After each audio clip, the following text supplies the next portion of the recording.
Se pa kdaj kaj po mizi polije.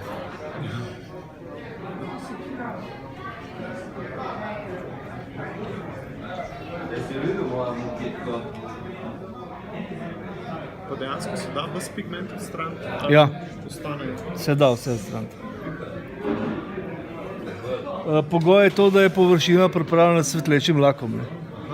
Da se Mora ne- biti da se ne svetleč lak, zagrize. da se ne zagrize not.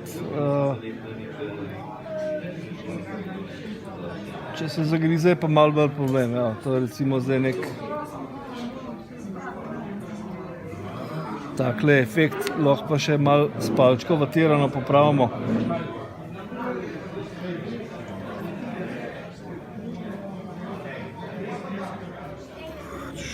Še malo. Se bomo pa hitro šli naprej. Zdaj. Tako da, v bistvu fajn se vzeti časa, ne, pa slediti tem panelnim linijam, recimo, če imaš srečo, pa imaš maketo, ki ima že kovice narejene, ne, greš pač po vseh kovicah,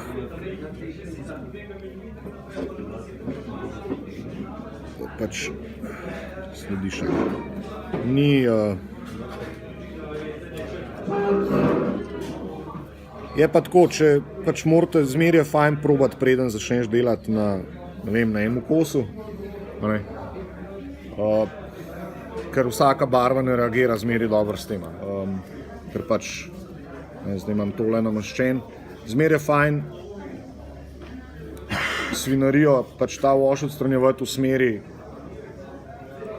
gibanja letala. Ne. Se pravi, zmeraj greš od korena krila nazaj, od trupa nazaj, pa z vrha dol.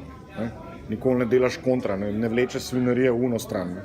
Proti začetku aviona, ker se zna kaj smešnega zgoditi. Ne. Pol v bistvu to dobiš občutek, koliko moraš. Ne. Ampak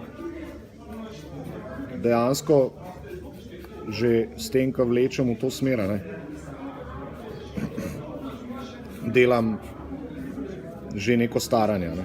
Pač sem prvič panelne linije popravil, pač poudaril in drugič že tudi v notranjost tega pač panelov, ki niso pobarvani oziroma niso nadstarani, že tudi daje malo svinarija. Ne. Zdaj, če se vam zdi preveč, ne, da je ta efekt premočen, pol, ko se posuši, lahko še zmeraj ta postopek ponoviš. Se pravi, namočaš s terpentinom, spucaš, lahko tudi narediš to. Ne. Ne. Če imaš štrahe. Ne. Ne.